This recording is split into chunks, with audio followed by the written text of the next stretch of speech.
All right, so when you think of the Reformation, you probably think of Martin Luther, right? 1517. But what if I told you the century before that was just this absolute powder keg, just waiting to explode? That's what we're diving into today, these incredible, dramatic, and, well, ultimately failed attempts to fix a church that so many people felt was just broken. We're going to see how all this failure actually set the stage for one of the biggest shakeups in history.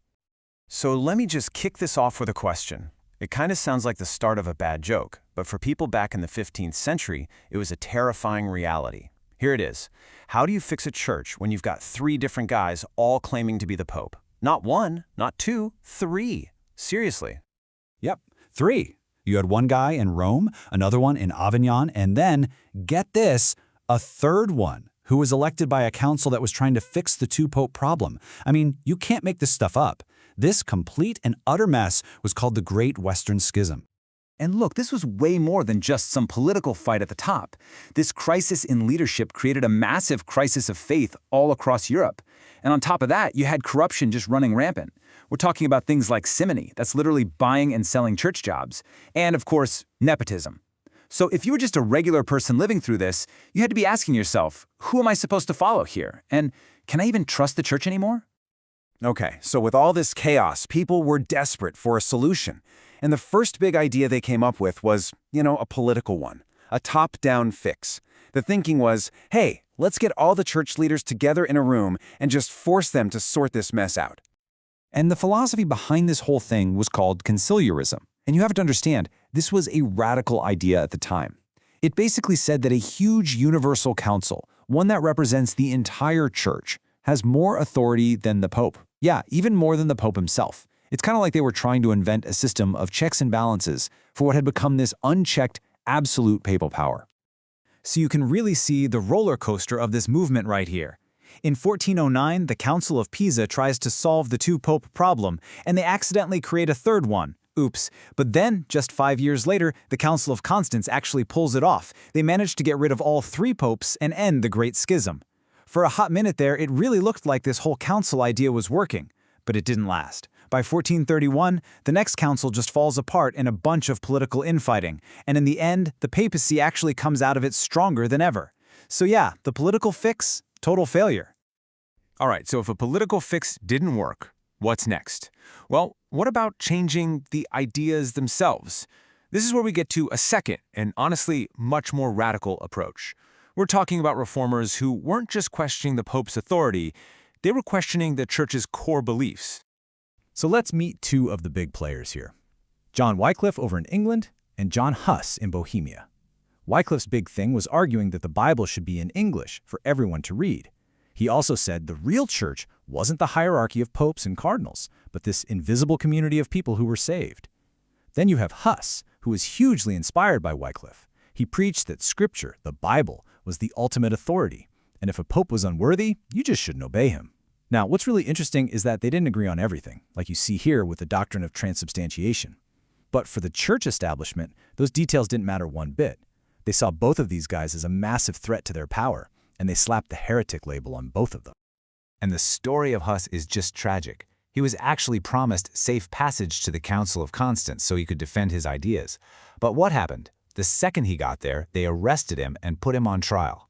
When it became obvious that this was a sham trial, that he was never going to get a fair hearing, he made this incredible appeal, saying he'd take his case straight to Jesus Christ, the only just judge. They burned him at the stake. He became a martyr. Okay, so we've had the political fix and the theological challenge. The third path to reform was something different entirely. It wasn't about councils or doctrines. It was a moral crusade, a fiery, passionate call for spiritual purity.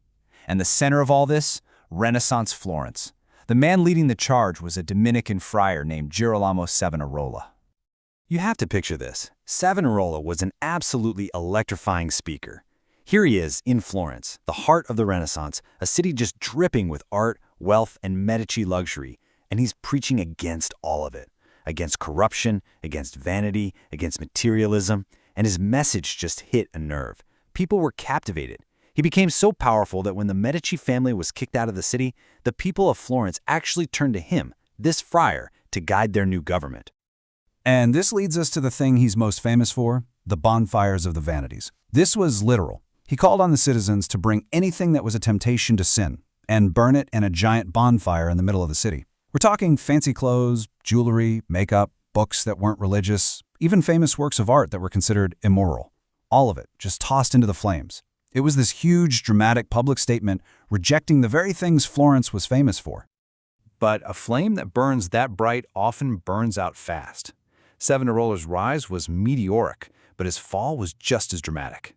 He went from preacher to basically the political ruler of Florence. But then he picked a fight with the Pope. And not just any Pope, the notoriously corrupt Pope Alexander VI. Bad move. Once he did that, he made an enemy he couldn't beat.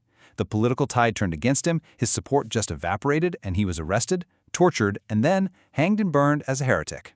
And the final brutal irony? They did it in the exact same public square where he had held his bonfires of the vanities. So, let's step back for a second. What does all this mean?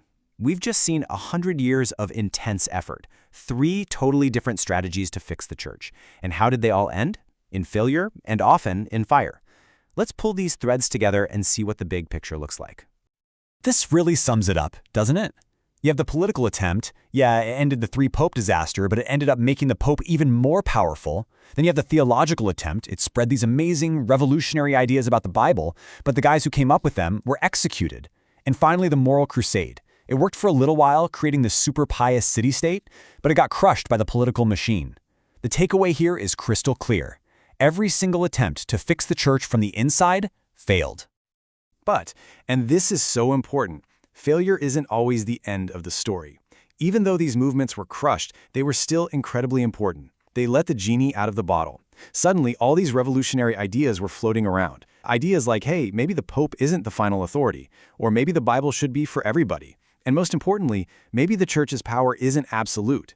These guys created a whole generation of people who are ready for radical change, who are already deeply suspicious of the church. They basically did all the prep work, tilling the soil for the seeds that a guy named Luther was about to plant. And that really leaves us with one big question, doesn't it? After a century of every attempt at reform from within getting stamped out, was a total break, a schism, the only option left on the table. These failures did more than just show the cracks in the foundation. For a lot of people, they proved that the institution just couldn't fix itself. And just 20 years after Savonarola was executed, a German monk named Martin Luther was about to walk up to that powder keg they had all spent a century filling and light a match.